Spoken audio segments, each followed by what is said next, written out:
কুম্ভ থেকে পুণ্যস্নান সেরে ফেরার পথে এবার পথ দুর্ঘটনা কবলে পড়লেন ঝাড়খণ্ড মুক্তি মোর্চার সাংসদ মহুয়া মাঝি।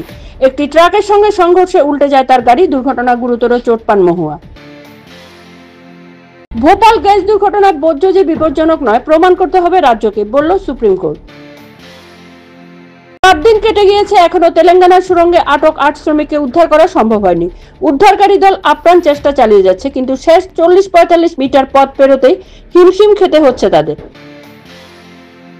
সাক্ষীর বয়সের কোনো ন্যূনতম সীমা নেই, শিশুর সাক্ষ্য সমানভাবে গ্রহণযোগ্য, সুপ্রিম কোর্ট। ওড়িশার এক বিশ্ববিদ্যালয় উপাচার্যকে ডিজিটাল অ্যারেস্টের ফাঁদে ফেলে লক্ষ লক্ষ টাকা হাতিয়ে নেওয়ার অভিযোগ। মঙ্গলবার এমনটাই জানিয়েছে পুলিশের সাইবার অপরাধ দমন শাখা।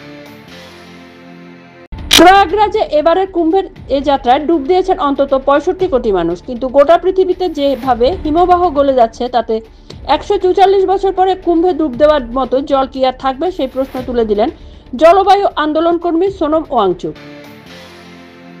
তৃণমূলের রাজ্যসভার নেতা ডেরেক ও ব্রায়ান স্বরাষ্ট্র মন্ত্রকের সংসদীয় স্থায়ী কমিটির চেয়ারম্যান রাধামোহন দাস আগরওয়ালকে এক দীর্ঘ চিঠি দিয়েছে। 5 বছরের ছবিটা বদলেছে সামান্যই। 2019-এ মাত্র 22% মতো মহিলা চাকরি বাকরির সঙ্গে যুক্ত ছিলেন। 2024-এ তার সামান্য বেড়েছে। 4 ভাগের 1 ভাগ মহিলা বা 25% এখন চাকরি বাকরি বা রোজগার করছে। আগামী বিধানসভা নির্বাচন বঙ্গ বিজেপি কার নেতৃত্বে লড়বে তা আগামী 7-10 দিনের মধ্যেই চূড়ান্ত হয়ে যাওয়ার কথা। তার আগেই দলের কেন্দ্রীয় নেতৃত্বের ডাকে দিল্লি এসে বিজেপির শীর্ষ নেতাদের সঙ্গে বৈঠক করে গেলেন বিধানসভার বিরোধী দলনেতা শুভেন্দু অধিকারী। আমেরিকায় চালু হতে চলেছে গোল্ড কার্ড, নাগরিকত্ব পেতে এবার গুনতে হবে 43 কোটি টাকা। আমেরিকার প্রেসিডেন্ট ডোনাল্ড ট্রাম্প দাবি করেছেন বাংলাদেশের একটি স্বেচ্ছাসেবী সংস্থাকে 29 মিলিয়ন মার্কিন ডলারের সাহায্য দিয়েছে ইউএসএইড।